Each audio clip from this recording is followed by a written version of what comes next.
Hi students, அனைவருக்கும் வணக்கம். இன்னைக்கு வீடியோல நம்ம என்ன பார்க்க போறோம் அப்படினா பவர் ஃபேக்டரை எப்படி கண்டுபிடிக்கணும் அப்படிங்கறது தான் பார்க்க போறோம் கொடுத்திருக்கிற டேட்டாக்கு. வாங்க பார்க்கலாம். A series RLC circuit as R is equal to 25 ohm, L is equal to 0.2 to 1 Henry and C is equal to 66.3 microfarad with the frequency of 60 Hz. Find the power factor. இப்போ இதில் வந்து பார்த்தீங்கன்னா ரெசிஸ்டன்ஸோட value 25ன்னு கொடுத்துட்டாங்க, இண்டக்டன்ஸோட value 0.2 to 1 ஹென்ரின்னு கொடுத்துட்டாங்க, கெப்பாசிட்டன்ஸோட value நான் என்ன பண்ணியிருக்காங்க அப்படின்னா மைக்ரோ ஃபேரடில் கொடுத்துருக்காங்க, அதை ஃபேரடுக்கு கன்வெர்ட் பண்ணிடுங்க.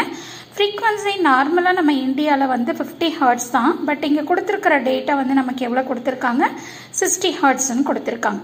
ஸோ இந்த டேட்டாவை எடுத்து நம்ம என்ன பண்ணணும், பவர் ஃபேக்டர் கண்டுபிடிக்கணும். கரெக்டுங்களா? ஸோ ஃபஸ்ட்டு என்ன பண்ணுங்கள், கொடுத்துருக்கிற டேட்டா எடுத்துருங்க, அடுத்து என்ன ஃபைண்ட் அவுட் பண்ணணும்னு சொல்லிடுங்க. சொல்லி முடிச்சதுக்கப்புறம் நம்ம என்ன பண்ணணும், பவர் ஃபேக்டர் கண்டுபிடிக்கணும். ஸோ பவர் ஃபேக்டர் நம்ம எப்படி கண்டுபிடிப்போம் அப்படின்னா cos pi is equal to R by Z. Rங்கிறது ரெசிஸ்டன்ஸ், Zங்கிறது இம்பிடன்ஸ். அப்போ இம்பிடன்ஸோட வேல்யூவை கண்டுபிடிக்கணும். சரிங்களா?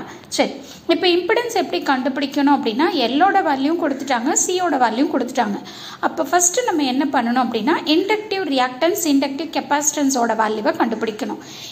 எல்ங்கிறது இண்டக்டிவ் ரியாக்டன்ஸ். அப்போ எக்ஸ்எல்லுக்கு ஃபார்முலா என்ன, 2πf into L. எஃப்ங்கிறது ஃப்ரீக்வன்சி, எல்ங்கிறது இண்டக்டன்ஸ். ஓகேவா? இந்த வேல்யூ சப்ஸ்டியூட் பண்ணி எக்ஸ்எல்லோட வேல்யூ என்னன்னு கண்டுபிடிச்சிக்கலாம். ஓகே, இப்போ 83.27 ஓம்ஸ்ன்னு வந்துருச்சு. அதே மாதிரி எக்ஸிங்கிறது கெப்பாசிட்டிவ் ரியாக்டன்ஸ்.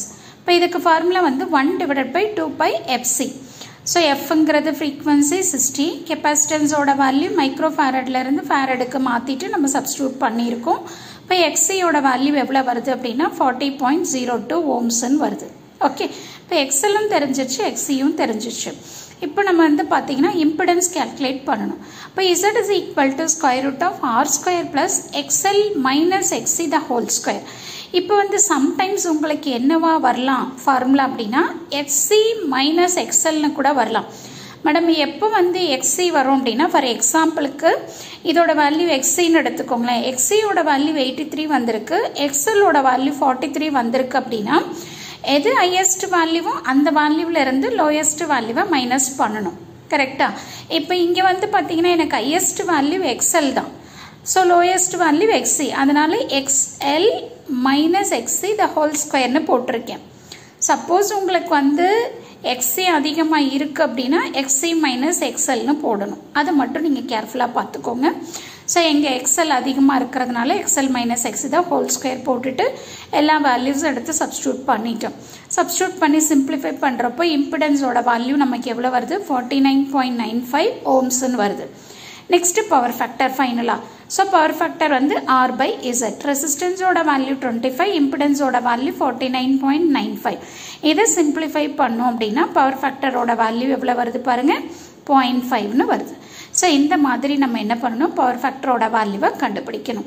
ப்ரீவியஸ் ப்ராப்ளமில் வந்து பார்த்தீங்கன்னா வோல்டேஜ் கரண்ட் மட்டும் இருந்ததுனால நம்ம என்ன பண்ணோம் அப்படின்னா கொடுத்துருக்கிற ஆங்கிளில் இருந்து ஃபேஸ் ஆங்கிளில் இருந்து பவர் ஃபேக்டரை கண்டுபிடிச்சோம். பட் இங்கே வந்து பார்த்தீங்கன்னா நமக்கு ரெசிஸ்டர், இண்டக்டர், கெப்பாசிட்டர் எல்லாம் கொடுத்ததுனால இந்த ஃபார்முலா யூஸ் பண்ணி தான் நீங்கள் என்ன பண்ணணும், பவர் ஃபேக்டரை கண்டுபிடிக்கணும். ஓகேங்களா?